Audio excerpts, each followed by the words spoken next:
Welcome in the latest episode of that SEC podcast. I'm your host, Michael Bratton. I go by SEC Mike on Twitter, and I'm joined as always by my cousin Shane, who goes by Big Orange Balls on Twitter. What are you up to, you no longer undefeated Tennessee homer? Hey, buddy, what's going on? Game of the century. It's been a while since we had the old sad intro, isn't it? Man, how you doing? I honestly, Shane, I didn't even know if you were going to show up, but yeah. Hey, here's some reality for the audience. Shane said, let's do this one early because I got some thoughts. I'm better in the day. He wanted to knock this bad boy. I'm proud of you, brother. Yeah, just get on the horse, Mike. And I'm going to tell you, a little credit goes to Notre Dame and and LSU. So don't get me wrong. I was in the dumps after that Tennessee-Georgia ass whooping. But, brother, I tell you, it's just sometimes you get caught up in it. We're year two of Heupel. We're undefeated in November. We're one game away from potentially winning out and going to an SEC championship. And yes, we lost to Georgia. But if you would have told me that in the offseason or when we hired Heupel, hey, year two, this is the situation we're going to be in. You're going to beat Bama, but you're going to get beat by Georgia. Are you okay with that? And I was like, hell yeah, sign me up. And then the way the rest of the game played out the rest of the night, forget just the Tennessee-Georgia game. Actually, that was probably the worst game that was on TV, buddy. It was absolutely loaded from start to finish. It was just, this is college football, man. I've never seen a start to finish like this in a long, long time, and I was there for every minute of it, even though it didn't quite work out in my favor. Right. So yeah, we got to start right there, Shane. You made a good point. Alabama, LSU, that was the game of the week, but we've been hyping up this Tennessee-Georgia matchup for so long. We got to start there. The dog, Shane, dominated Tennessee, just absolutely dominated. 27-13 was the final score. Georgia led 21-3 early in this ball game, and that was with Tennessee was winning the turnover battle, Shane. Yeah. Midway through the third quarter, it was 27-6. And with your permission, Shane, I would like to make amends to Dog Nation. There are college football SEC overlords. We both were buying the Tennessee hype. Hell, we both picked Tennessee, and I don't even think we were that nervous about it till Saturday with those predictions. So I want to take a moment, Shane. This is a real shot here. I want to cheers it up to all the dogs out there who've been in our mentions, who've been calling us out for being Tennessee homers. They are the kings of the SEC. They're going to win another national championship, go undefeated. This is for them. Oh, God. Okay, it's been a long... I don't even have a shot glass, Shane. I'm like too old to be taking shots. I ain't got time for that, right, Mike? We got... Exactly. But, hey, let's get back down to business here, Shane, before this hits me too hard. But, man, just dominating performance. And it was... it was hilarious, Shane. I mean, like I said, we all bought into it. ESPN, I don't know if you saw this. Yeah. I'm sure you did because I retweeted it. They ran an article, unnamed SEC coaches, out here saying, well, Tennessee's going to score 50. Kaylee Ringo, slow. They got no one special in the front seven. Well, by God. They look pretty special to me, Shane. First 8 drives, Georgia scored 5 times. Again, in the first 8 drives. And Tennessee's defense, I thought, played pretty well, but not really. I mean, Georgia dominated them, but Tennessee had 3 drives, Shane, of 10 or more plays in this ball game. And of those 3 drives with 10 or more plays, they only got 3 points out of those. They intercepted Hendon Hooker. Again, Georgia started with a fumble. When the team at home, you got that crowd fired up. And my God, we don't need to give Eric Ainge airtime on this show, but how stupid was that to go out there and say, Georgia does not have a home field advantage. Maybe 10 years ago that was true, but they've not lost a home game in multiple years. The crowd, Shane, was I'm not trying to take away from Georgia and their elite defense. They were the key, but the fans, as Kirby says, we'll get to his comments here in a minute. The fans, Shane, were huge. Yeah. that they've had Tennessee on their heels all day, false starts left and right, and that was key to slowing down this Josh Heupel and Hooker offense, wasn't it? Mike, the pre-snap penalties alone, to say the fans weren't a factor, then you didn't watch the damn game, because they were a factor. And it felt like this game that the Tennessee Vols were tense the entire time. They've not seen an environment like this. And everybody's saying, well, they were down in LSU. Yeah, at noon. You know, half those guys weren't even awake; they were drunk from last night. So this is the first time they went into a hostile environment, and I think they got a big dose of a wake up call here, because that's exactly what they did. They punched the Vols in the mouth over and over again. It was not this game could have been a 40-point game. I was kind of happy Kirby played it conservative there toward the second half, because I was not ready for stats. I'm like, what the hell, the mailman coming out here throwing these rainmakers? But he came out, he was happy. It took me a little bit to figure out what the old phone call thing was. Again, I had nothing to do with this, Mike, but do you want to let the listeners know what that gesture was for? Oh, yeah. So apparently Stetson's phone number got released. I don't know when it was, Thursday, Friday, whenever, but Tennessee, Vol Nation, any edge they think they got. They were probably trying to keep Stetson up all night long with blowing up his phone. So Stetson Bennett, of course, scores the first touchdown. Incredible. Tennessee had him dead to rights, Shane. They brought the blitz unblocked, yet like we've seen many times this season, Tennessee defenders cannot make a tackle. Stetson makes a heroic play, scores 13-yard touchdown. Again, first touchdown of the game, and he gets up and he does the hand to his head gesture, letting them trolls know, hey, you could blow me up all you want. I'm going to blow you up on the field. Getting back to Georgia's defense, Shane, 6 sacks, 8 tackles for loss. And I really thought not that Tennessee had a great shot here at this point in time, but when they intercepted, Kaylee Ringo intercepted, I believe a pass was for Cedric Tillman. That's kind of that was like when the air was out of the balloon, like, this ain't going to be your day, you know what? Yeah, this is not. And that's basically, that was Georgia's recipe, was like, okay, I think our guys are better than your guys. Let's just line up, because a lot of people try to stunt. A lot of people try to play zone against Tennessee Vols to create mismatches, and sometimes it just creates confusions, and we've been able to capitalize on that. Not Georgia. Georgia said, hey, no, we're going to line up man on man, and the better team's going to win. And, man, our receivers have looked fantastic up to this week. They could not get an inch away. I mean, short of a little hitch route or crossing route, there was just not a lot of room for mistakes. And it created a pressure cooker for Hendon Hooker, because not only is he getting his ass kicked back there by a nonstop, relentless blitz, but when given the opportunity to throw a ball, there was hesitation all throughout the game. Even when we needed him to throw the ball, he did not want to make a mistake, and Georgia was ready to capitalize if he did. My hat's off to this entire team, man. They are just built different, and I don't want to play Kent. I don't want to play Missouri if it's any indication of what this team is, because they were grown men out there just playing with high schoolers, it felt like at times. Darnell Washington, I mean, the only thing that made me sick of Darnell is just the love that Gary Danielson had for him. It's like, I wish they'd just get in the tent and get it over with, But other than that, this game deserves all the hype, all the praise. The Georgia Bulldogs are the #1 team in the country, and it's not close. It's not close at all. Yeah, and one thing we've not even hit on, Shane, this offensive line for them Dogs. They kept Stetson clean all game long. That was critical, I thought, to his success. Given time to hit those shots down the field, he showcased, his big arm. He never gets credit for the ability to push the ball down the field. He was doing it in this ball game. Georgia rushed, the rushing yards, 130, 3.5 yards per carry. That's not outstanding or anything, but that was more than enough. Stetson Bennett, 17 of 25, 257 passing yards, 2 touchdowns, no interceptions. And again, that rushing touchdown. He was the better quarterback in this game, and I didn't see that coming. I certainly know you didn't either. No, I mean, I seen the clip floating around. It said if it got down between two quarterbacks, I had my money on Hooker.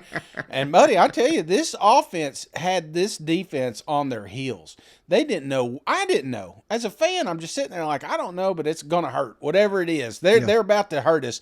And stretching the field like they did, I know if you ask Stetson, if Stetson had the free reins to run that offense Saturday, buddy, there would have been a lot more points on the board. Yeah, and Hendon Hooker coming into this game, Shane, he had the longest consecutive touchdown streak in Tennessee history. That was snapped. No passing touchdowns for Hendon Hooker. So let me ask you this, Shane. You know, I'm not trying to pile on or anything, but do you think this cost Hendon Hooker the Heisman? Or because I know they scored late to make it look a little bit more respectable, but really they got demolished in this football game. Is this a case where, hell, there ain't going to be many or any players that go into Athens and put on a show against his defense? Do you think Hendon Hooker can still win the Heisman as long as Tennessee doesn't, fall flat on its face here at the end of the season? I still think there's a shot, and I think that's more to do with Ohio State situation than anybody. And no, we're going to get to Bryce here in a minute, but we got a 2-loss Alabama that really took one of the things you told me right after this game, one of the best things that could have happened to Tennessee was LSU beating Alabama. And not just for college football playoff's sake, but that's what everybody's talking about right now is Bama losing another game, being knocked out of the college football playoffs, and it's taken a little bit of that noise from this Tennessee-Georgia game. Now, don't get me wrong. It was on a big stage, and a lot of people got to see it, but Hendon Hooker's got 3 more games to redeem himself. He is an MVP of the Tennessee Vols. If we don't have Hendon Hooker, we're not even being talked about as a college football playoff contender. I'm not saying that's the same with Stetson, but I think it's more of a team effort from the Georgia Bulldogs. It's a little bit more, Bryce was the outlier. Could he repeat? But I think dropping that second game was pivotal for him. So I think he's still in the race, but he's got to close out strong, and he's got to look freaking amazing going into the offseason or the playoffs.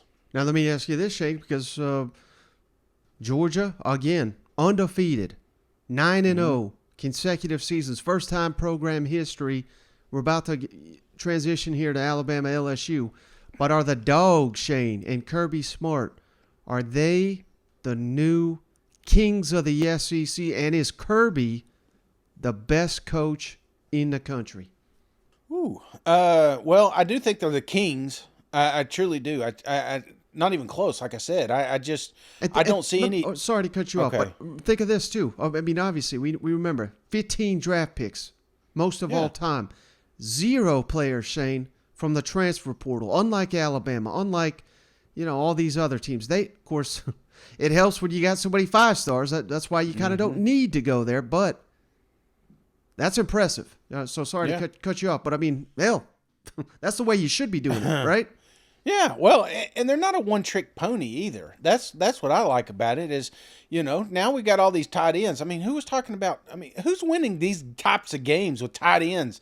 And, it's they take what they got and they run with it, and this defense is just unrelentless. It's a dominating program, and they're banged up. They're not even at 100%, and they're still coming out here and shutting down one of the most prolific offenses in the country at this moment. So I think to answer your question is a little unfair because I do think there's some great coaches out there. Yeah. But given the situation and what Kirby's done since he's been in Athens, Georgia's always had talent. Georgia's never had a problem getting 4- and 5-star talent to come to the campus. It's developing that talent and making them a national contender. That was the big dig on Rick is he just couldn't get past that one game, that 2 games, and Kirby's doing it, and he's doing it.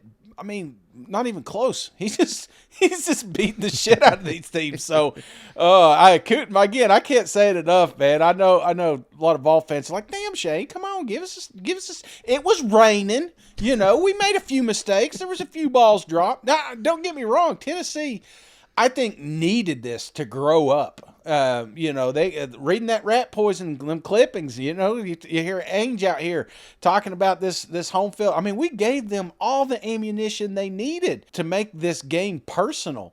And I think that's a little bit humbling for these Vols. But again, that's the extra work that they know that they're going to need to put in. It's not like you're going out here against one of these, University of Alabama, Birmingham or something like that. And you just go out there and catch 4 or 5 touchdowns and, read your clippings and sign a new NIL deal, whatever. That's not what it's about, Mike. It's about going down to Georgia and you lined up against an individual that just kicked the shit out of you. So how are you going to beat him in 5 more weeks or 6 more weeks if you get to face him again? It's the extra effort that these guys know that they're going to have to put in if they really want to win a national championship for the Tennessee Vols. So I think this is a great game for both programs. I don't know that I just got a text from my wife. I've never seen our fans not leave the stadium like that, even when it rained. Claude made a mention that at the start of the second half, there wasn't an empty seat in the house other than the ones they purchased. And our fans were elite today. We asked them to be. They responded.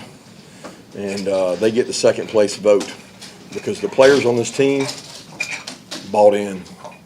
And they understood the plan. They executed the plan. They played extremely physical. They played without ego, and they played complementary football, which is always important. People saying that Nolan Smith kind of spoke to the team a little bit before the game. Kind of what was the impact and effect did that have? I didn't hear him. I heard his voice talking in there, but I don't know exactly the message and what he said. But there was a lot of guys that spoke up and said, "Hey, this guy would be out there giving it all for us. The thing we can do is come out and compete and play for him." Because, Nolan's unique. Nolan plays for the University of Georgia. And every kid we got plays for the University of Georgia. But Nolan Smith cares dearly about this university. He would give anything. He'd go out there and play with that arm, even if it meant hurting him in the NFL draft. He doesn't care. He wants to win. He's a competitor. And those guys are hard to find and rare. And some of his messaging and his presence, I told him he could impact this game just getting guys to go line up faster. Kirby, a lot of attention on Booker this week. What about your quarterback's play? I thought our quarterback played really good. He played within the system. He understands our system. He puts us in the right place so much. The drive before the half, that was just clockwork for him to eat their time and guarantee that they didn't get a double possession because they were getting the first possession of the second half. And it was critical. That middle 8 that he did a phenomenal job. If anything, I slowed him down because I wanted to make sure they didn't get a possession. But he converted that 3rd and 5, and it only left us with 1 play instead of 2. But he knows what he's doing. He understands it. I think he can tell you there's still mistakes, but when you put that much pressure on a kid and that much decision making, you're going to have some of that gray area sometimes. Kirby, adjustments, you talked about how Tennessee adjusts and how this is like option football with the pass game. What about the job your staff did? I know you guys don't always pat yourself on the back, but clearly, schematically, you guys were sound. But I would say again, going into the game, what did we say we were not going to do? We're not giving them layups. If they go in for a layup, we're fouling them. We're not giving layups. And we stayed away from the layups. And, no disrespect to those other teams. They had a good plan probably too. But if you make it hard, complicated, you can't do it fast enough.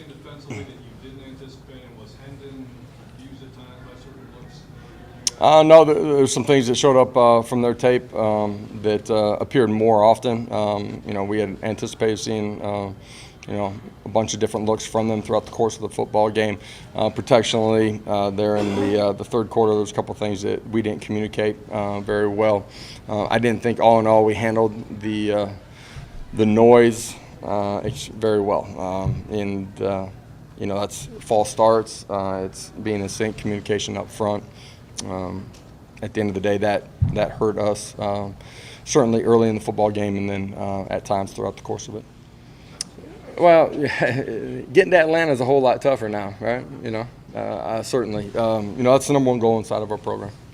At the same time, you mentioned we learned from this. What do you think is going to take to kind of bounce back and be able to handle adversity the right way? Yeah, our kids have handled a bunch of adversity throughout their careers inside of this program.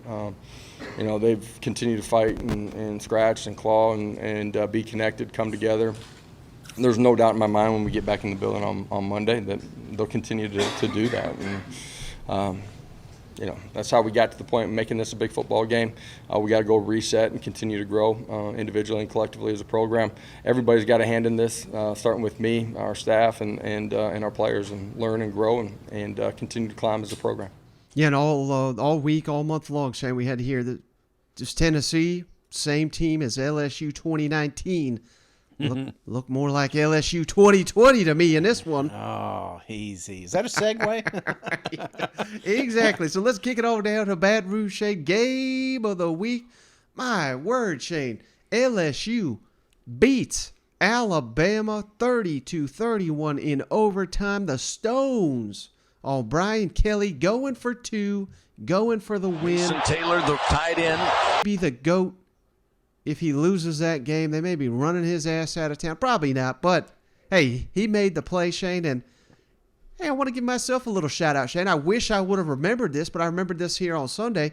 I predicted this one on our Twitter Spaces, biggest upset of the season. Very high. I don't know about you, Shane. I'm not very high on LSU, but I could be completely wrong. They've got, they've had a lot of transition on that roster, and obviously the coaching staff, so they are a complete wild card. But I have said I think LSU is going to be a lot better by the end of the season than they are the front. And when we're looking for landmines, Shane, I think there's one that everybody in the country is overlooking. Alabama at LSU. I think Brian Kelly gets his signature win by beating Alabama. How about that? Now, you hit me right back when I told you that. You're like, well, did you predict it on Friday? I said, no, hell no, I didn't. So take that for what it's worth. But, man, what a game, Shane. Down here, night game in Baton Rouge, the first matchup, Brian Kelly, Nick Saban as SEC coaches. Jaden Daniels is just incredible, Shane. When he takes off, he's maybe the most dangerous player in the SEC. 2 touchdowns passing, 1 touchdown running, 95 rushing yards, 182 passing yards. He did it all for them LSU Tigers, back and forth, back and forth. And I got to be honest, Shane, when Bryce Young, he had this incredible, incredible play. If you watch a game, surely you've seen it. Made about 3 people miss him. Yeah. With 5 minutes left in the game. Finds a guy 10 yards behind everybody and tosses it to him. Alabama takes the lead 21-17 with under 5 minutes left. I thought to me, Shane, I don't know about you, but to me, I was like, well, here we go again. This is Alabama. They just step on your throat right when you have them right where you want them. But no, LSU kept answering the bell time and time and time again. How about this, Shane? The halftime score was 7-6 LSU. The second half, 25-25. So, I mean, this was a heavyweight battle. This is what SEC football is all about. Home team answering the bell, storming the field. We even got people in wheelchairs and walkers out here storming the field at Baton Rouge. What a game. What a game. We were joking about Burton, Doesn't do good in these situations, It's a little scary out there with all those walkers and wheelchairs somehow. I mean, kudos to those guys, man. I mean, if my big ass got on the field, I want to soak it in, celebrate it, because you just watched one of the best games in your school's history. Yep. And upsets are remembered forever. Everybody talks about, even I'm a Tennessee Vol fan, talking about the stumble and fumble there, the Arkansas. It's you never forget those. Those are important moments and part of your culture and story. And then here you got Kelly, year 1, knocking off Nick Saban. I mean, that's what you paid him for. This was why you paid him all that money to come down here. And I guarantee in the clause they said, hey, we want you to win. Obviously get to a bowl game. Year 2, we want you to get competitive. Year 3, probably we want you to start looking at knocking off Nick Saban when you get your guys through here. Nope. Kelly does it year 1. So I think LSU fans, they're on cloud 9, and rightfully so. Alabama, you've got a great program. Don't get me wrong. I mean, your 2 losses come down to, a couple of points that you did to yourself a lot of times. I really think this team has shot themselves in the foot several times, but the glaring problem here with Alabama is there is no one stretching the field. They're putting all the pressure on Bryce and company to win the game, but he is getting no effort down the field. I don't know if you've noticed that, but it just feels like we've kind of figured out Alabama's deal this year. Right. And according to something we haven't even mentioned, Shane, we probably should have already hit on it. So now LSU controls its destiny in the West here. Well, they did already, but this, according to ESPN Analytics, Shane, going into this game, Alabama was going to win the West 58%. LSU 21% chance to win it. Now with LSU winning, LSU 74% chance to win it. Alabama drops all the way down to 12. Alabama would have to win out. They need LSU to lose out. So I mean that seems. Wait. So what is let me figure that up. So LSU 7-2, Bama 7-2. So they both lost to Tennessee, and LSU lost to. But see, LSU only has one Florida conference State. loss. That's right. They have Florida Yeah. State. So LSU would have to lose to Arkansas, which we'll get to them. They're falling apart. They'd have to lose to Texas A&M. We'll get to them. By God, I mean, Jeez. good luck with that. And then Alabama would have to win at Ole Miss, which has had 2 weeks to prepare, and beat Auburn. So, I mean, it's not impossible. We can't completely rule it out. Oh, damn. We ain't getting an interview with Kelly next year at Media Days, are we? We're hoping he'd struggle, so maybe we could steal one of those interviews down there. Nope. Nobody's going to touch the coach that made it to the SEC championship year one. So. Exactly. And that's an interesting point, Shane. This is why Brian Kelly came down here. Because twice he went up against Alabama at Notre Dame, and clearly, huge talent discrepancy. And hell, Notre Dame recruits in the top 10. It don't matter. You know what I mean? Like, they don't recruit top 3, top 4 like LSU. And you hit on it, Shane. Year one, this was not expected. Nobody had LSU winning the West this year. And they still got to finish the deal. I get it. But then you got players like Mason Taylor, the true freshman tight end. He made 2 of the biggest catches, scored one of the late touchdowns. He scored the 2-point conversion. Harold Perkins, the outstanding freshman, they used him to spy Bryce, and he's about the only one that could match up with Bryce Young. We got 2 offensive tackles. Everyone I just mentioned, Shane, these are true freshmen in the SEC playing and excelling. Not, it's not like you got a scheme around them. You're not winning without these guys. Right. So this is just incredible coaching job. Players getting up to the task early in their career. Bryce Young threw an interception early in this game in the end zone. Those are the plays you need for the team and for the fans, home fans, to believe and things to start going your way. You need the breaks right now going up against mighty Alabama. And let me ask you this, Shane, because this is the topic now. Everybody's saying, even my favorite, Paul Feinbaum, Nick Saban, the dynasty, is it dying? I mean, hell, he's been outcoached by Josh Heupel. Yeah. Hell, I think he got outcoached by Jimbo Fisher. I know Bryce didn't play in that game, so that maybe that you could say that. But hell, you're getting outcoached by Brian Kelly. Maybe you could even make the case he got outcoached by Steve Sarkisian. Come on, one of the worst coaches in college football who lost his quarterback. I mean, we could rehash that game all day long here, but the oldest coach in SEC history currently is Nick Saban at 71 years old. Is the dynasty, we've been saying it for about 10 years, so we could be dead wrong again, but is the dynasty dying, or is this just an off year? What do you think? I don't think it's completely dead at all. I think there's plenty of life in Alabama. Yeah. I mean, they're still recruiting like crazy. They still got plenty of talent on that roster.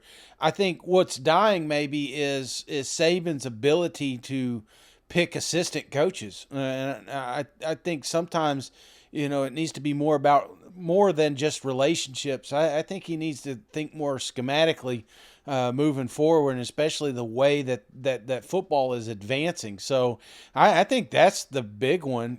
I don't know where O'Brien's going to be next year, but it ain't going to be with Alabama. I don't see that happening. And I think there's going to have to be some answers. But the dynasty over, that's crazy talk, because Nick Saban still looks great for 71. I still see several more years. I could see him having maybe less control of the team, a little bit more emphasis on those assistants I was just telling you about. Yeah. But it's a recruiting hotbed. They're putting people in the NFL every day, so this is not. But what I will say this. I don't think they're king shit anymore. I think Georgia has that now. Georgia has that title because they're not only getting those recruits, but they're getting those significant wins. But I think it's a little bit different than it was in years past. Usually it was always Alabama and they were by themselves. I think it's Georgia, but behind them there's this group of LSU, Tennessee, Alabama, and they're fighting, side by side here. And I know Tennessee fans are like, well, we beat them by 40 points. But I guarantee you right now, if we play LSU today, that game will be a lot closer than it is because the way that Daniels has improved his quarterback play. So, I think that this is a 1A, 1C situation. But no, the dynasty's not dead. Just when you think that Saban wins 5 more national championship trophies. Yeah. So now I want it to be. Don't get me wrong. Seriously, I'd like to put that dog down. Not Saban, but you know what I mean. Like I would love for him to just say, you know what, hang it up. This isn't for me anymore. Do a Steve Spurrier right here after a tough loss and just get the hell out of town. Go to the lake house, fake an injury like Urban. I don't care. Whatever it takes to get him out of Tuscaloosa, I'm all for it. But games like this and the way the season's playing out, it's amplified by a million in that recruit's living room. People are constantly reminding these recruits, and they have been for years, how old Saban is. But they're taking this rat poison to those kids and saying, why do you want to invest 3-4 years of your life for a coach that's probably not going to be there, and for a program that's not going to be as good as it was when you were growing up? So yeah. I think there's a little bit to it. The fact that Alabama has been a little bit humanized, but to say that it's just completely done is that's crazy talk. Right. Well, I know them LSU fans, Shane, they sure got a kick out of Nick Saban's post-game presser when you can hear them LSU players in the background chanting, LSU, LSU, LSU. And so whatever we did, we put ourselves in position to do that, and just came up short.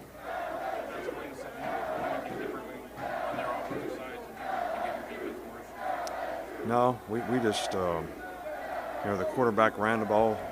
We did a good job of, kind of keeping him contained in the first half. He made a couple significant runs in the second half when we didn't fit it exactly right. So, I just, look, I can't blame the players. I'm responsible for all this stuff. So if we didn't do it right, that's on me. And we've got to do a better job of coaching the players so that, we give them a better chance to have success. And when we get opportunities, we can take advantage of it. Questions?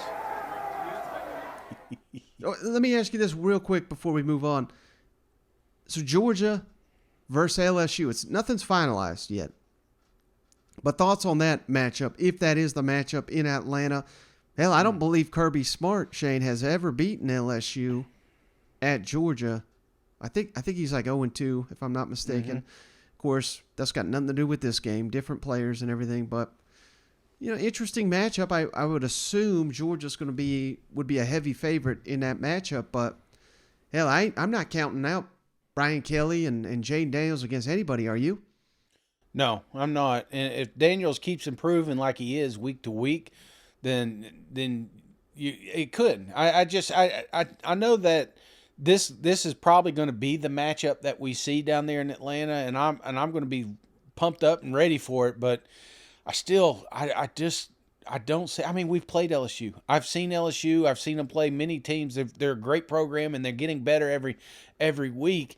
But Georgia, it just feels like they're just a year above some of these programs. So I don't know. Right now, I mean, I'm fresh off injury here, Mike. You know, I just got ran over and I could barely see the brake lights as it fades in the nighttime. So right now, I don't want anything to do with the Georgia Bulldogs, and I don't want to put LSU up against them. But again, it comes down to coaching. I want to ask you real quick on that coaching. If the season were to end right now, brother, we got a lot of great coaches in the SEC. Who you giving Coach of the Year to if it ended right now? I still give it to Josh Heupel. And Okay. I try not to overreact to one game. How you went on the road and smoked this LSU team. Yeah. You snapped the Alabama streak. Fans around the SEC other than Tennessee may not realize the importance of that Florida game. I know there at the final minute it was uncertain seemingly, but they really smoked them too. I mean, Yeah. again, I picked them third in the East, as did you. Mm-hmm. They were number one in the country. You know what I mean? Like, Right. now, if they fall flat on their face, maybe we give it to Kirby. Maybe we give it to Brian Kelly. I think right now those are your three candidates with Lane Kiffin and company. We cannot discount him either. We'll see how they finish. They beat Alabama. Mm-hmm. We got man, we got some great coaches out here. You know what? Absolutely. The thinking on the 2-point conversion, when you got the ball, were you saying we're going to take it and if we score, we're going to go for it, or was it a decision at that moment?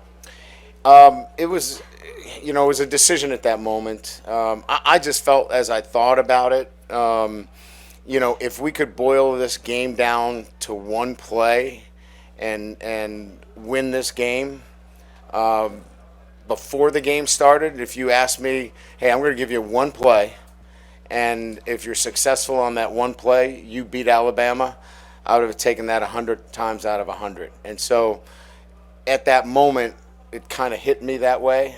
And I knew we had a really good play that we hadn't used and they hadn't seen. And when you get 5 out on the perimeter, you truly have a threat. And so I felt really good about the play, and it was well executed, and that was the thought behind it. Just what can you say about Jaden Daniels? Obviously, another tremendous performance from him, and continues to just grow by the week. What can you say about his play? Yeah, I mean, look, we're not here unless our quarterback plays really well. This is whether it's Pee Wee football or high school football, college football, or the NFL. Your quarterback has to play well, and he did some really amazing things, and in particular late, right? I mean, he made big plays late when he needed to. He ran when he needed to. He threw it and made big plays. But, look, this is a team game. We did some great things defensively. Our special teams was good. Look, to beat a top 10 team again at home and beat Alabama, you have to have a complete football game. Brian, after the Florida State game, if I were to have told you that you would have beaten 2 top 10 teams and control your own destiny to win the SEC West, what would you have thought? Yeah, I mean, look, I knew after the Florida State game that we were going to get better. I knew this football team was going to be a better team in November. But I don't think that I've ever in my career kind of looked at the crystal ball and kind of said, hey, this is how many wins we're going to get or how many losses. What I did know is they had fight in them after the Florida State game. The way they came back, the way they battled. We got an extra point block. Like, that's on me. Like, it wasn't on them. So I knew that there were good days ahead for this group. How they have worked out, and that's kind of why I went for it. I'm willing to do anything for this group because I think that they have shown that they'll make it happen some way, and they did again tonight. All right, Shane, and then, man, I didn't think we were going to be talking about this one so early or so much, but the most shocking result of the day in the SEC wasn't even a conference matchup, Shane. Liberty, Hugh Freeze and company goes on the road, beats Sam Pittman's Arkansas club 21-19. Just a devastating loss, and I don't think there's any question, Shane. This is the most disappointing loss of the Sam Pittman era, and it's certainly not what you want this late in the tenure. Hell, Shane, Arkansas did not score until the final play of the first half, and it took like a 50-yard field goal. Yeah. They needed a block punt in the third to get to 5 points. Yeah. In this game, Shade, it was one of those where KJ Jefferson, he threw what should have been a touchdown pass in the second quarter. The receiver bobbled it, and it went flying in the air, and Liberty intercepted it. When stuff like that happens, you know you're going to lose the game. But having said all that, Shane, Arkansas did make a rally late in the game. They scored consecutive touchdowns. They had to go for 2 to tie the game. And I swear, I mean, by my vantage point, I'm a little biased, of course, but KJ Jefferson got in. It was close. We don't have a great angle. We got no camera on the goal line for some damn reason. This is the year 2022. We should have 4K cameras on every goal line in the SEC. We're making hundreds of millions of dollars. My 4K camera costs $1,000. Let's go put one on every damn goal line we got here in the SEC. It's not that hard. And that cost you the ball game here because they called it short. And the review, there was one angle that they had that was decent, and there's a damn receiver in the way because it's not down the goal line. So, brother, this is tough. And let me ask you, because this is something I heard all off season. Sam Pittman, when he got this job, he was just happy, and I'm an Arkansas man, yada yada yada. He fired his agent. He got Jimmy Sexton, the most powerful man in college football. I want all this damn money. And people at the time, some people looked at that sideways. Some people looked at it like, well, hell, he's winning all these games. Give him whatever the hell he wants. Mm-hmm. Maybe there was a reason he was pushing for that contract. Maybe he saw the rails coming off here. And I'm not saying that Arkansas is some garbage program or anything, but right, you got no business. I don't care who in the hell Liberty's coached by. You got no business losing to Liberty at home in year 3 of an SEC program, short of having 5 or 6 turnovers, which shouldn't happen anyway. How concerned are you, Shane, that Arkansas dropped this game? And how about this? Their average yardage needed to convert on third down, 10.1 yards. So they were going backwards on first and second down all game long. KJ Jefferson, I think, was clearly injured or something. Like, he just did not look himself. But that's why you got backups. Play the damn backup if he's hurt. You know what I mean? Yeah. How concerned are you we're losing a damn Liberty here? Extremely. But I'm not going to say like I didn't see it coming, because out of all the games I predicted, I kind of said, hey, don't be surprised if this is a ball game at half. Well, it really wasn't. It was 21-3 at half, Liberty. and I think Arkansas battling back to get into this is substantial, but this isn't the first time we've seen a slow start from Arkansas. It's been kind of a theme, man. And I don't know if that's game script, game practice, or whatever it is, but this team doesn't seem to get their shit in gear until after halftime sometimes. Right. And sometimes, and it works. Don't get me wrong, it works on a lot of teams, but it did not work this Saturday. And I want to double down on what you said there earlier about the camera. Mm-hmm. One of the most frustrating things, it's like when they slow, and it's not just this play, but there's been times, and you're like, how the hell we just got 3 cameras on this thing? There's 100,000 cameras in there. You know what I'm saying? Why is this the only view we have? Why we're in 2022? Why is there not a chip in the football that lets us know exactly when that ball goes across the goal line? I mean, you can literally mow hundreds of thousands of acres of fields with lasers. You don't even have to be in the damn thing. You know what I'm saying? Let's take advantage of some of that technology that's just down the street and put it into these college football games. I don't get it. It is frustrating because games get decided. Lives are at stake here, man. I mean, you lose to Liberty. I'm not saying it's going to happen, but it will start a spiral here and say, well, maybe Sam Pittman's not the guy. Yeah. So I just think 22, they gotta get this thing together. And Arkansas, What do you think it is? What do you think it is with these slow starts? Did they just think they'd come in here and steamroll these guys? I mean, I certainly think that's a part of it. I mean, the offensive line was getting no push. This is supposed to be the heart and soul of your program. And this is not like some inexperienced line. This is a line with 4 starters back from last season that led the SEC in rushing last season. Rocket Sanders, only 60 rushing yards in this ball game. It was basically 1 to 2 yard gain every first down, Shane. It was god-awful.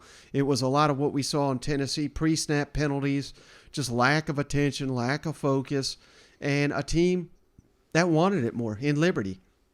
Yeah. And we call it like we see it, Shane. We love Sam Pittman to death. There's probably not a SEC coach we'd rather sit down and have a beer with. But this is on you. I mean, there is no excuse. I don't know if there's a single player on Liberty's roster that Arkansas would take over one of their own, Right. And, hey, people were quick to say this, and, I mean, I guess you got to agree. I've said it many, many times. I'm sure everybody knows by now. Not a fan of Hugh Freeze as a person, but hell, I don't think people care. If you win games like this, they don't. How could you not, if you're an Auburn fan, be sitting here saying, why the hell we not hired this guy? We just got smoked by this team at home. He's doing it with the 3rd, 4th string quarterback. He's winning at Fayetteville. And after the game, I don't know if you saw this, Shane. Classic Hugh Freeze. Not about the team. It's about him. Yeah. They asked him, about the game and all that, and if he'd be interested in Auburn. He says, I just know everywhere I've been, I've won. It's like, oh, yeah, credit the team. Way to go. I mean, he's a schmuck. But, again, Auburn could do a lot worse if you're just talking about a coach, a recruiter, developer, and a guy that can win games. You know what? You got to take your shot, Mike. You got to take your shot. Well, I told you, and everybody said this was an audition. Is this the next time we see him in the SEC? I guarantee you polled the audience in Auburn, and there's quite a few people that wouldn't mind having Hugh Freeze as their coach. So I think obviously there's going to be that small percentage of people that just, I cannot believe you brought this, I mean, there's going to be that. But if he does come in and does continue to win like he's been doing, I mean, he's got a point. It's what he does everywhere he goes. Yeah. If he can do that, man, I mean, it sucks losing, brother. It sucks. I know. As a Tennessee fan, I would. When they came out with the McDonald's thing, I was like, you know what? That's okay. We tried. At least we got some wins. At least we got. I don't care if we paid these guys. I really don't care. I don't care what goes on. So just as long as we keep getting the recruits, keep getting the wins, because I would rather be 8-9-3 and wrong than 4-8 with a good Christian coach. So I don't know. I'm not trying to bring religion in this, but if Hugh Freeze comes back, you better get ready for it. And then final thing on this game, Shane, to add a little insult to injury, and I got no idea if these guys are, you're innocent till proven guilty. I'm not making judgments, but Miles Slusher, Anthony Brown, 2 Razorbacks arrested on Sunday morning. So, I mean, God, it's just, let's move on from this one. This is just awful all the way around. Turn that damn jukebox off. We need.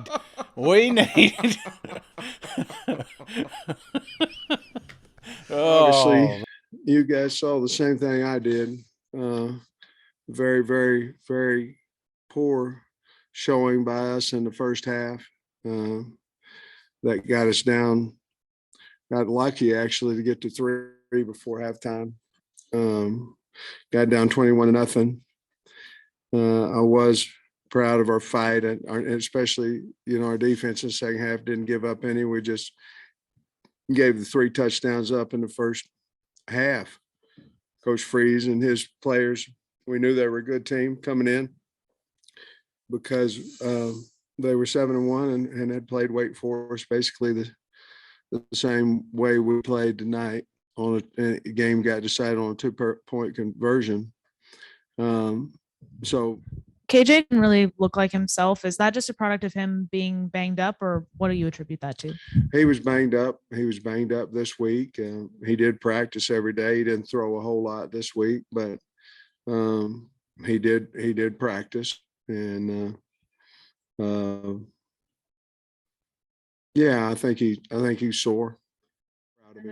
Coach, you mentioned it's up to the coaches to motivate the players. Did you feel like that there was a lack of motivation with the players, or that they maybe didn't have the right mindset going into this game based on that it wasn't an SEC team or a Power 5 team? I was worried about it because of the way we played against Missouri State, but I kept trying to tell them about, trying to get bowl eligible, trying to this team was 23rd in the AP, that Wake Forest was 17, and they just didn't make it a 2-point player, they'd be undefeated. And I tried to go with all those things to motivate. I thought we had a pretty good practices up until Thursday, and our walkthrough, we had a couple of mistakes on Friday walkthrough that is not typical. So I knew that we weren't quite as locked in as we need to be, but tried to adjust that on the bus during the practice, after the practice. But I was a little bit concerned about where we were mentally. But I certainly thought that we had a good game plan and that we'd come out and play hard and play together. And we didn't. Either that or they just were that much better than us in the first half. I would hate to think that. I would think that we weren't playing inspired football. What's next, Coach? I mean, obviously you can't let this be a defining moment of your program, losing this game.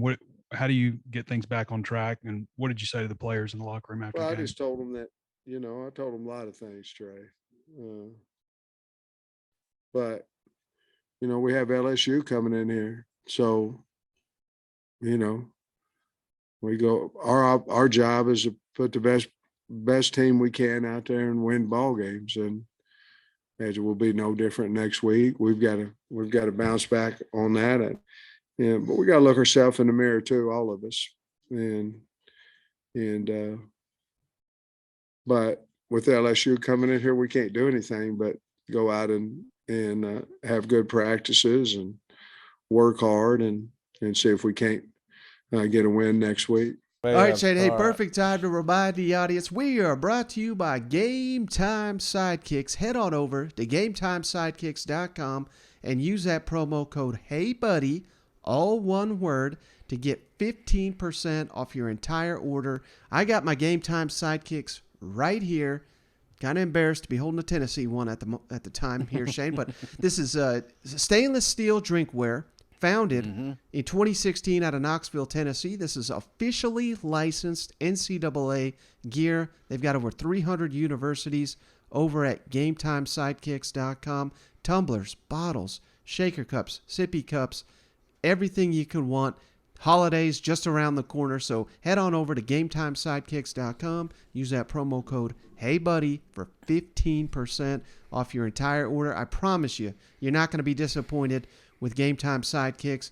I've ordered it 3 times off them since they started sponsoring us. This is great stuff.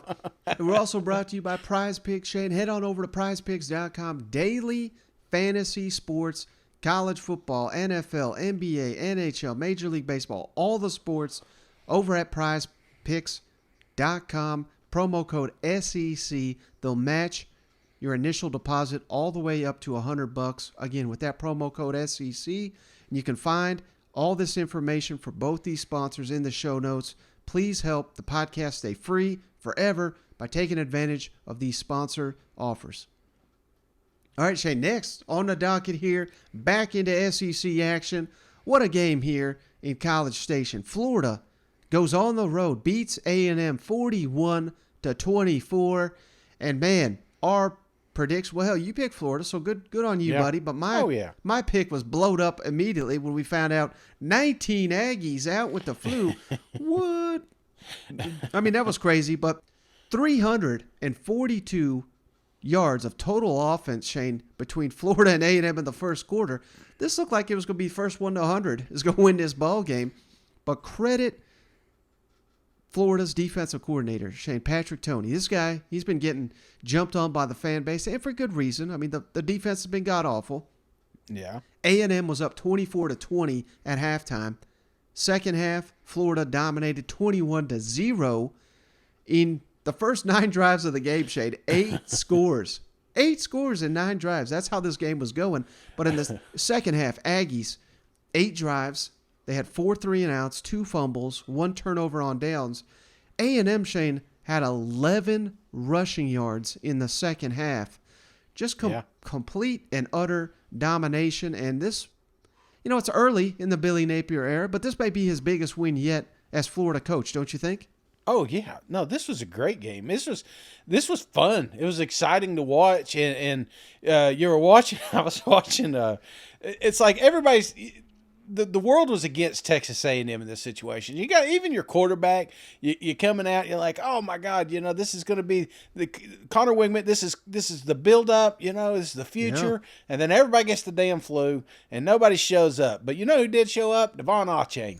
And man, he had him yet another hell of a game. You want to talk about MVPs this season, Mike? And I know they're not going to get any respect because of the record.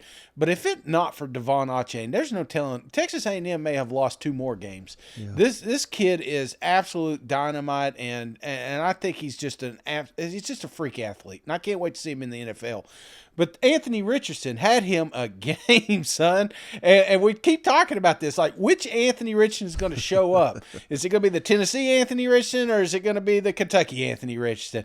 Well, I'll tell you what, it was the Tennessee. And he was out there balling. And some of the decisions that he was making, even that little I sent you out a little clip here. It was like a little 5-yard deal. Yeah. And then just kind of Brett Favre-esque just decided, hey, I can get more yards if I give it to this guy. I mean, that thought process, if Anthony can put it together like that every single game, brother, they probably have 1 loss right now.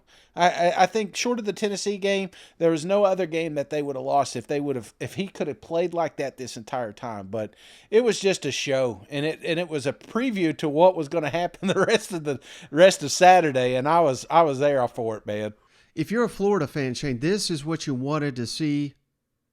After your season kind of went sideways, you wanted to see the players buying in. You wanted to see Anthony Richardson get more consistent. 3 games in a row now, Shane. He has not thrown an interception. That's a great start. Like you said, 60-yard touchdown. The touchdown he threw to Frazier's, just incredible touch on the goal line. Threw it where only he could get it. Rainbowed that bad boy in there. That was perfect. A touch we've been missing from old AR. Another one, 3rd and 9 near the goal line. He's evading the rush. He's putting the ball away from the defender, only where his guy can get it. He is taking major strides. That's what you want to see. But, of course, he's aided significantly, Shane, by this Florida rushing attack. 50 rushes, 5-0. That's incredible. 291 yards, 3 touchdowns, nearly 6 yards per carry. A&M, Shane, this is supposed to be the backbone of this program. They've given up over 600 rushing yards the last 2 weeks. This is why they're losing these games. While you hit on A-Chain, he did score 3 touchdowns. He tried to put the team on his back, but this offensive line, man, they're getting Haynes King killed out there. Yeah. Back-to-back turnovers late in the ball game, killing any chance of keeping pace with the Florida Gators. And all of a sudden, Shane, A&M lost, 5 in a row. First time since 1980. A&M is 2-8 in its last 10 against FBS teams. 2-8 in their last 10 against FBS teams. So they, you throw in the little minor league teams. They're able to beat those minor league teams, but that is not all of them. Well, that's true. Ooh. That's not why Jimbo's here. You know what? And they are a shade away, Shane, from going an entire season without scoring 31 in a season. And that's not been done since 1969. They're in College Station. And one more, Shane, again, I don't necessarily put this one on Jimbo because you got 19 guys out. So, it's a little bit of a pass. But A&M, they may go, Shane, from top 6 to finishing below 500 on the season. They have to win out to make a bowl and be 500. And you know who's on the tail end of that schedule, right? I know. But listen to this, Shane. 3 of the last 5 times that has happened in college football, a top 6 team that did not finish with a winning record. Yeah. 3 of the last 5 times, Jimbo Fisher has been a coach of that team. So it's like, wait, say that again. So there was the last 5 times this has happened, a top 6 team preseason. Yeah. Finished the season with a losing record. Jimbo has been the coach. So this is not like a 1 year off. This is just, God, again, I'm not trying to pile on because, again, they had 19 guys out.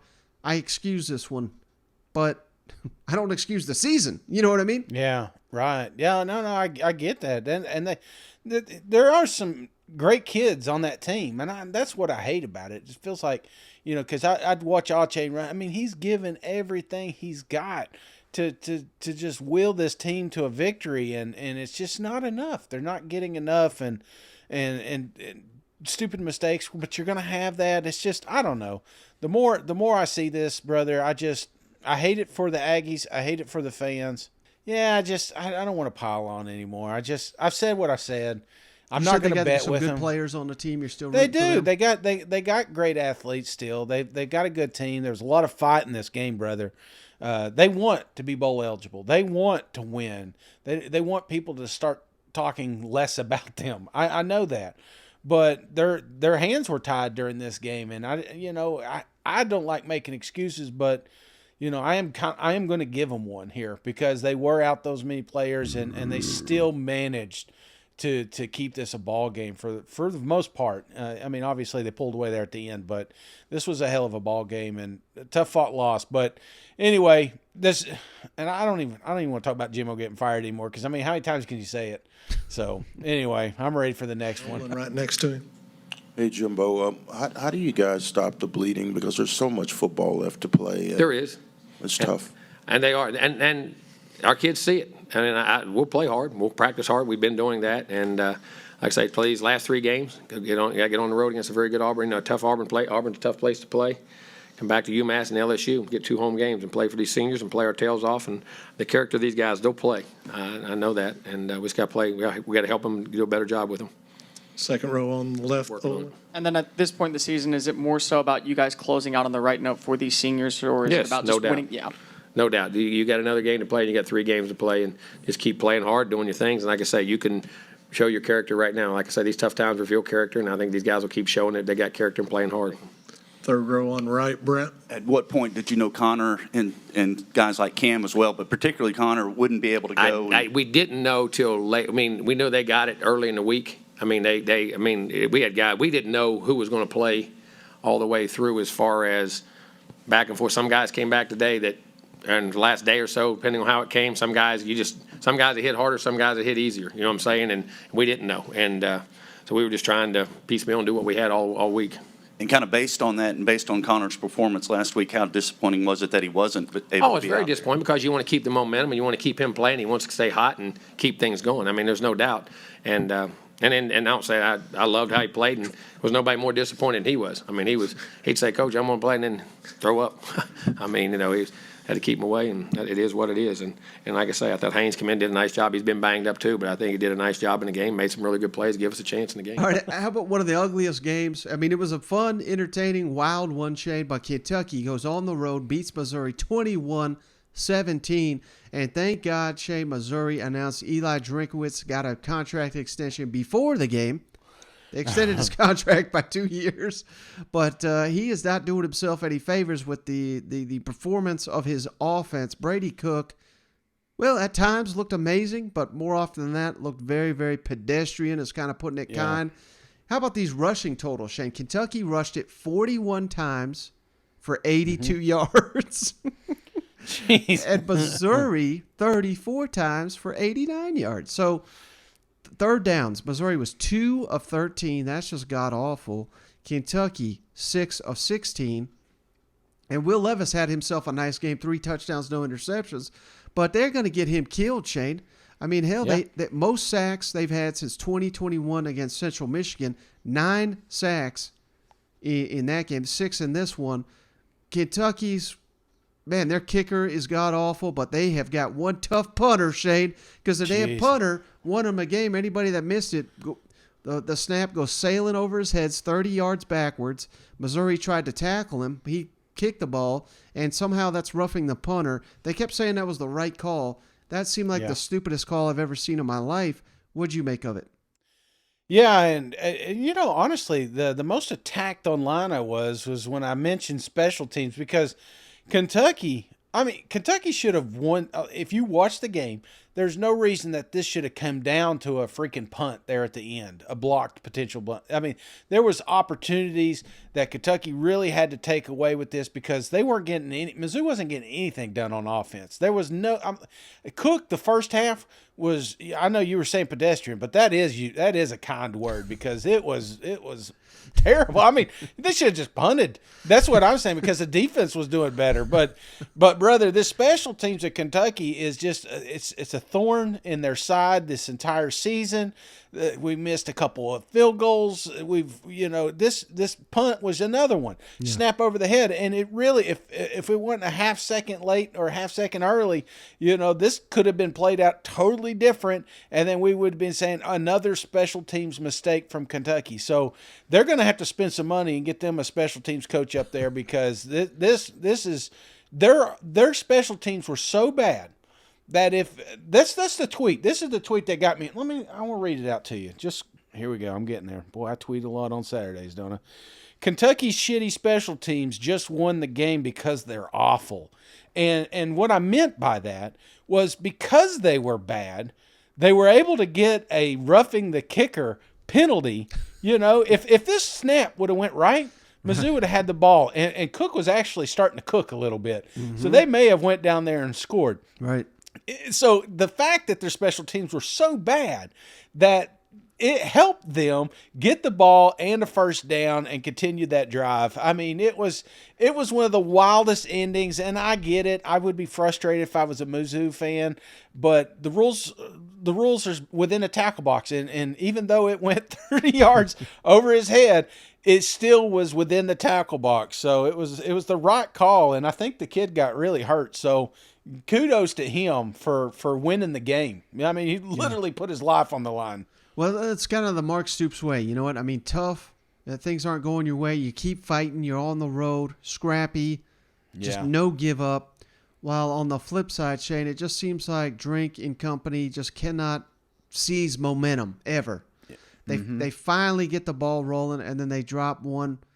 This was, I believe, the largest attendance ever for a Missouri game in the Drink era, yet they fall flat on their face with some ugly offense. And what's tough, Shane, and again, I'm not sitting here trying to kill Brady Cook or anything, but they got weapons, brother. They've got Luther Burden making plays. They got Dominique Lovett, who's in the top 2 or 3 receiving in the SEC. But he's just the ball's either skipping to him or sailing over their head.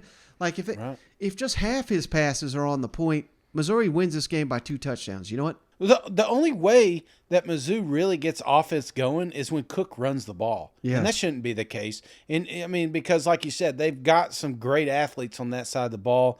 And I don't know. I don't know what we're saving the freshmen for. I think it's time to bring Horn in, don't you? I mean, I think it's been time. You know what? Yeah. I mean, or at least there was even one play, Shane. Brady Cook, he was running. He was past the line of scrimmage. He pump fakes. Yeah. And then he just dropped the ball. It's like no one hit him. And it's like that's what you're concerned a true freshman is going to come in there and do. Well, hell, Brady Cook's already doing it. So it ain't going to get much worse, you know? And this is just a frustrating game because it wasn't just Mizzou. There was also Kentucky. Kentucky came out and threw the ball and looked great. And then all of a sudden they're like, nah, let's go back to running.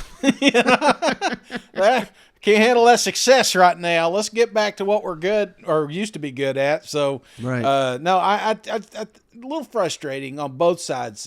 Just the bullheadedness of the coaches, not allowing another quarterback to come in and maybe spark that Mizzou offense. Because trust me, if that offense could have got going, Kentucky would have got the doors blown off. But they give up. And then you got Mark over here. He's like, let's just keep handing it off to Rod, see what happens. 12 in the box. Who gives a shit? Let's do it. Eli, what was the explanation, I guess, for why that's roughing the kicker? The explanation that I was given was that the ball was snapped over his head and that the ball was still in the tackle box and that he was still a protected punter when he picked up the ball. So how a guy can still be a protected punter 50 yards down the field And how our guy is supposed to know that he can't tackle him is beyond me. But I'm sure I'll get an explanation, and I'm sure it'll defend him, and we'll go from there. It doesn't change the fact that we were 2 for 13 on third downs. But, I don't get that, but it is what it is. I mean, I think you might have kind of answered it, but can you possibly – you can't really ask Will to do anything other than what he did on that play, can you? No, not that I think. The ball is – I mean, they're rewarded for a huge mistake. The young man was able to kick the ball, at least give us the ball at the 30, but they snapped the ball over the head and they reward him with a first down. I mean, just – Well, we had another exhilarating game at night here, Shane. Mississippi State wins in overtime over Auburn, 39-33. Again, it went into overtime. They had no business going in overtime. They were up 24-6. Mississippi State was early, or that was at halftime. Second half, Auburn won out 27-9. How about this rushing advantage, Shane? Auburn, 46 carries, 256 rushing yards, 4 touchdowns.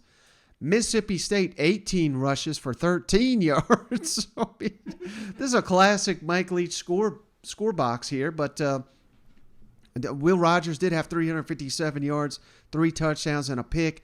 I got to hand it to this Auburn team, though. They're fighting hard. They refuse to quit. Cadillac has got them fired up. They're making mistakes. They're clearly not that talented. They can't throw the ball to save their damn life, but they're out there. They're trying, and that's more than a lot of other teams can say at the moment. And this may be bold, Shane. I don't know if it's bold or not, but A&M at Auburn next week. I'll just go ahead and tell you, I think Auburn's going to win that game.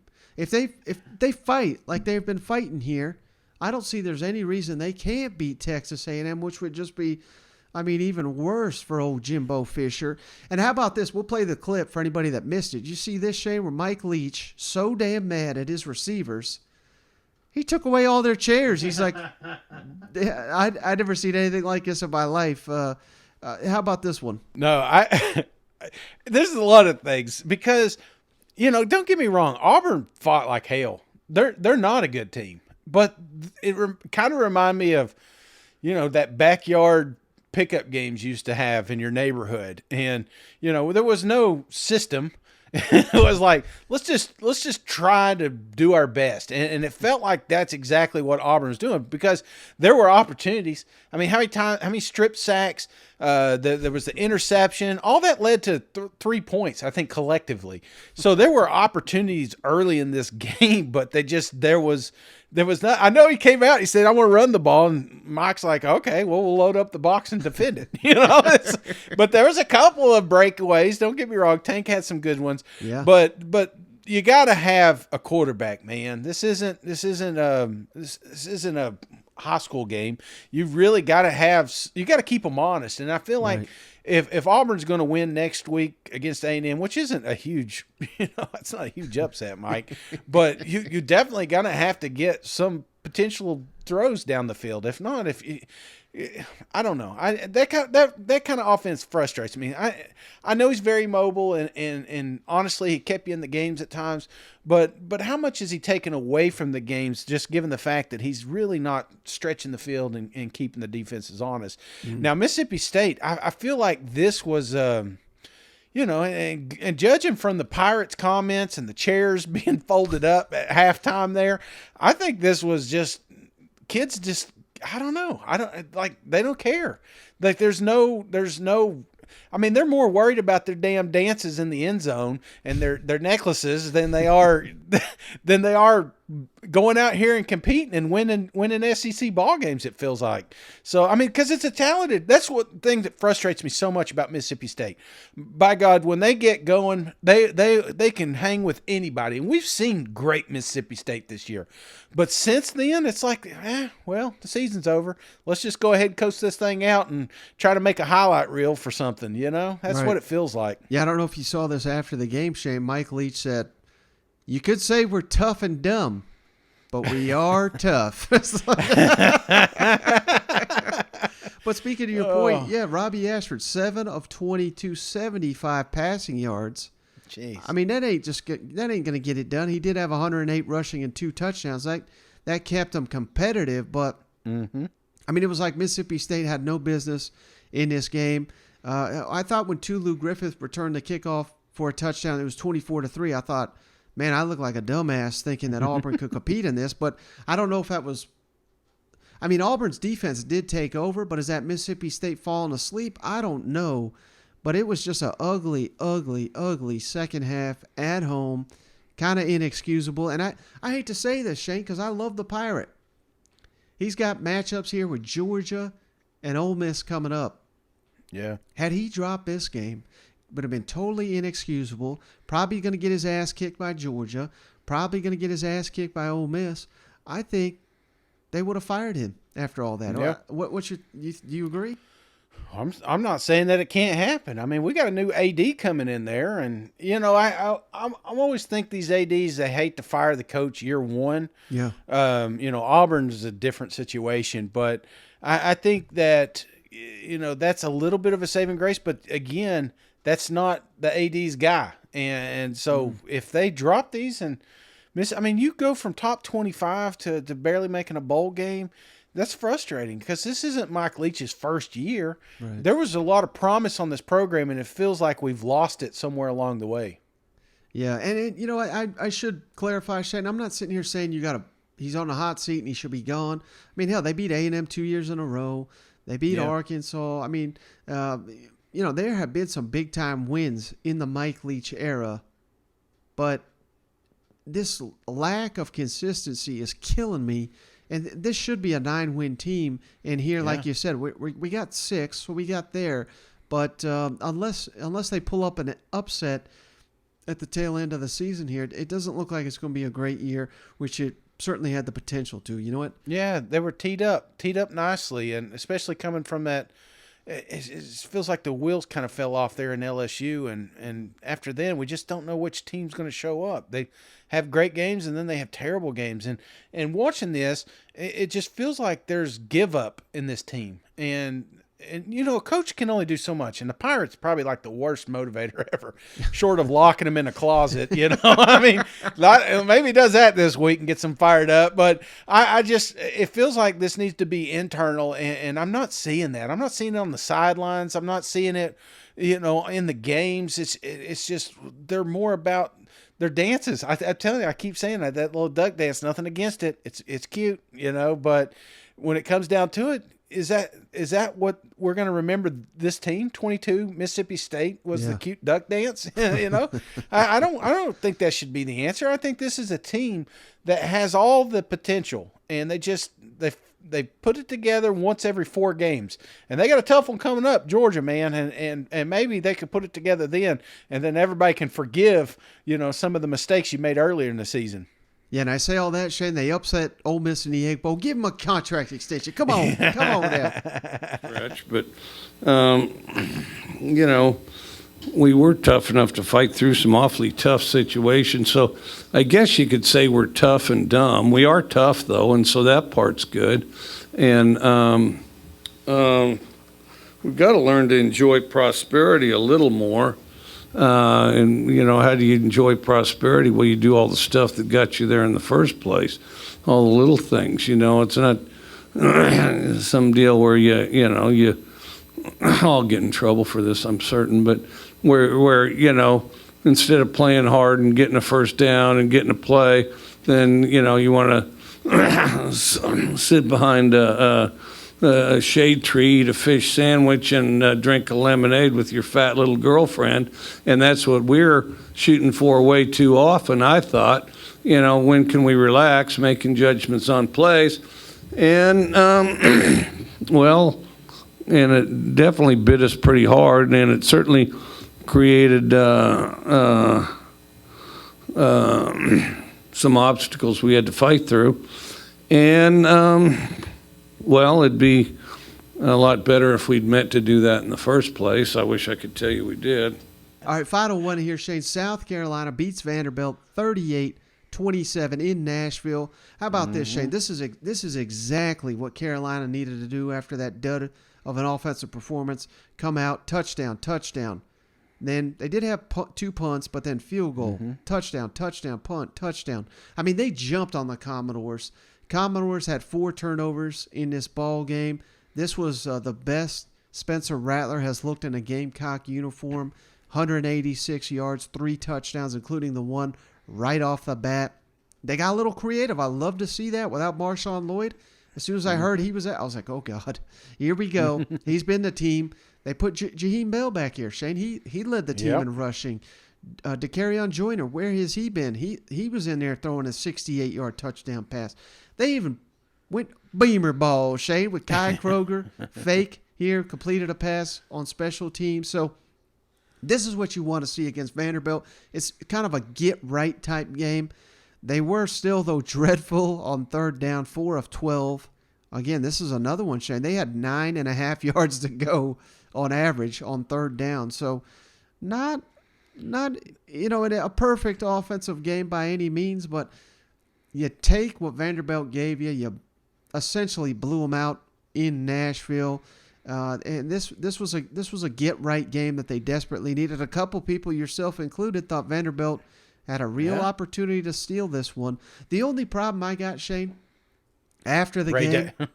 Ray Davis having 167 yards, the quarterback being out half the game. I mean, we're not going to crown South Carolina here. I mean, they had a good game. They had a good game plan, but there was a lot of ugly things that happened in this game too. But go ahead. I'm sorry. No, the issue I had, it was post-game. Shane Beamer out here basically calling out the fans, saying we need to stop with this doom and gloom and yada, yada, yada, and find joy in your life. You got your ass whooped by Missouri. You've got the worst coordinator maybe in college football, certainly the SEC. Yep. That is not on the fans. Again, they were on this winning streak. They were winning despite the offense. So I'm not sitting here trying to blast you. I'm not saying, but that's what life in the SEC is. When you drop games at home, when you're favored, when you're ranked, fans are going to call you out. Yeah. And you got a problem with that?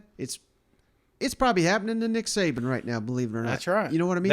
If you can't handle that, this ain't the league for you. Yeah, and this ain't the podcast either because I predicted the upset. Because who could watch that game last week and think that South Carolina, if they continue to play like they're playing, is going to be able to compete with even Vanderbilt? And you got to see it, Gamecock fans.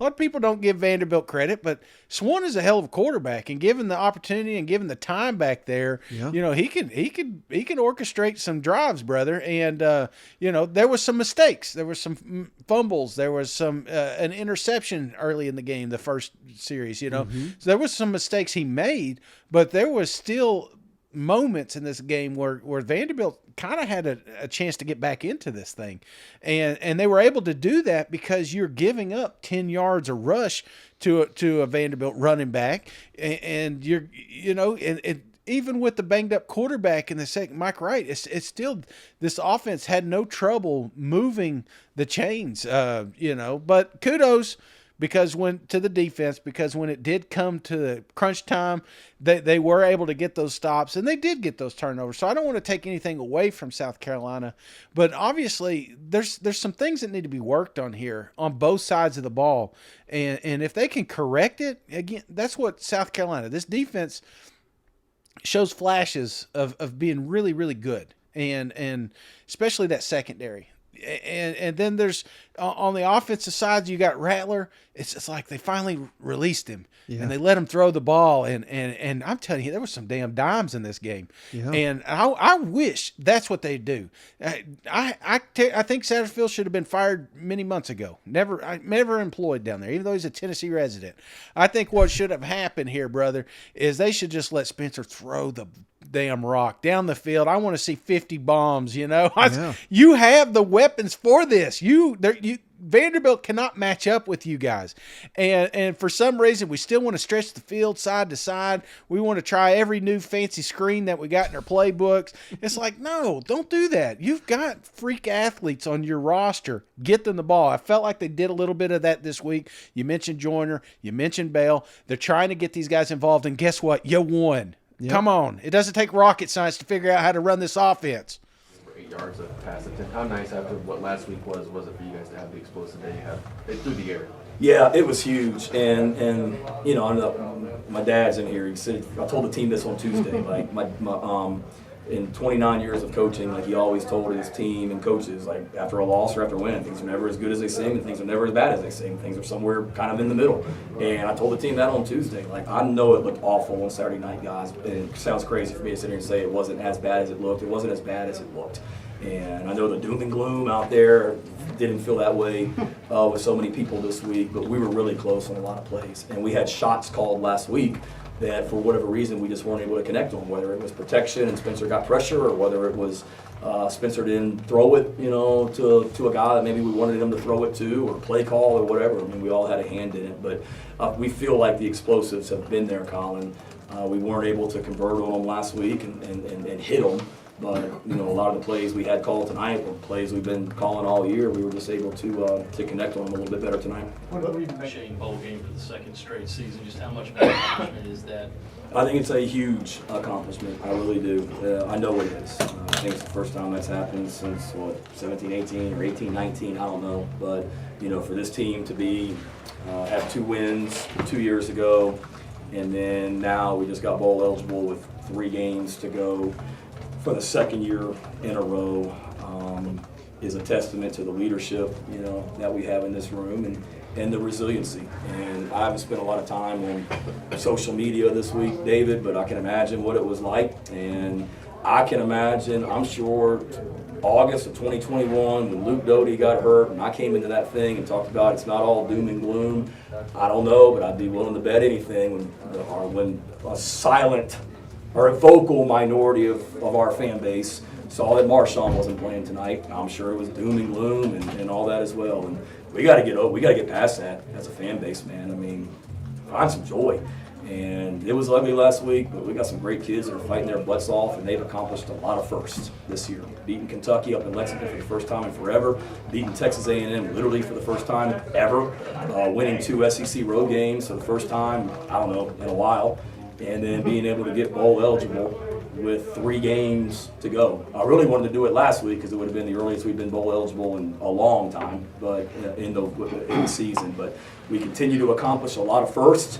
We're continuing to build and get this program better each and every day, and appreciate the great Gamecocks that continue to support this team. And you saw it out there tonight, man. We got a bunch of Garnet and Black, and they're going to have a hell of a time in Nashville tonight. And they deserve it as well. So. All right, final thing, Shane, that we love to do here. We got the Week 11 SEC opening lines, and man, do we got a lineup next weekend, Shane? Every game is a conference matchup. We got all 14 SEC teams going at it. It's going to be one hell of a weekend. Let's start with this one, Shane. Texas A&M at Auburn. What do you think the opening line is for that one? Oh, man. Jeez. -1 for both of them. I'm going to go Texas A&M -3. Ooh, almost nailed it. A&M -2. Okay. All right. So nearly a pick 'em here. You know what? Yeah. I ain't even got a head coach. Let that sink in. How about Vanderbilt at Kentucky? Vanderbilt at Kentucky. Give me Kentucky -8.5. 17. How about that? Are they watching the same Kentucky we are? Oh, come on now. How about this one? What happened there? Did Swan? Is he not coming back? Is that what they're saying? So no, I'm just kidding. I'm giving you a hard time, Kentucky. Drunk off that bourbon. South Carolina at Florida. This could be a hell of a game right here. Ooh, South Carolina at Florida. Give me Florida -6. 9. How about that? Oh, Bruno disagrees with me. But those Gamecocks. You hear him back there? I do. Them Gamecocks, Shane, they always play better as an underdog. You know what? Yeah, they do. When it seems like the spotlight on them, they kind of get a little bit squirrely. But yeah, this is going to be. I still think this is going to be a hell of a game. How about this one, Shane? Missouri at Tennessee. Ooh, I say Tennessee -1. No, I'm just kidding. I think we bounce back. Give me Tennessee -13. 20. Oh shit. Okay. All right. A lot Big of bounce respect. back. A lot of respect Yeah. from the Vols there. How about this one, Shane? LSU at Arkansas. LSU at Arkansas. Give me LSU minus 9.5. 2. Oh wow. This is an interesting one. This is one of those where Vegas knows something. You know what? Yeah. Okay. Battle Reading for the them boot. You carry that Bama win with you a long time, Mike. Trust me, I know. Alabama at Ole Miss. SEC Nation's headed down there. What you got for this one? Oh, it's gonna be a good game. Give me Alabama minus 11. Ooh, almost nailed it. 12. Okay. All right. I like that. And then final one could be tricky. I don't know. Our SEC overlords here, Shane. Georgia at Mississippi State. Oh man, Georgia minus 24. 16. Okay. All right. Well, But it may settle around 24, believe it or not. you better get that money in now. Well, hey, brother, we went long on this one. You got anything else before we hop off the line? No. Again, it was just an exceptional Saturday. It was fun from start to finish, and obviously my Tennessee Vols didn't win, but there is hope. Anytime that old numbnuts, what's his name, Dabo loses, that's good. There's some things. Ohio State. They went round and round up there. I mean, they're bound to drop one, I would think. Yeah. Rutgers, it was real tight with the. I mean, why wouldn't it be? Isn't Shiano up there? I mean, he's the best. You want to talk about the best coach? Who else was there? Oh, the TCU. They're borderline. I don't think they're gonna do anything. Yeah. They find ways to win, which is it was kind of scary, but they still got some tough opponents. And what was the other one that got? Who was playing Northwestern? The one. I think that was Ohio State. Oh, was that it? Okay. Who played or Michigan? I guess maybe playing. Anyway, I don't know. We're going to play all these favorite games, but what it's going to boil down to is SEC opponents. I know RG3 was not excited about potentially being 3 teams in the SEC, so he doesn't have to worry about that anymore. But I think as a Vol fan, we're in good shape. So, but other than that, Mike, I'm rambling. Starting to get late. Got to get out here and do my walking. And even though we lost, I still got to get those walks in because I don't break superstitious. So if you know who you are, Exactly. correct yourself. Well, I appreciate you, brother. I appreciate each and every one of you for hanging out. We'll catch you on the next one. All right, see you guys. Go Vols.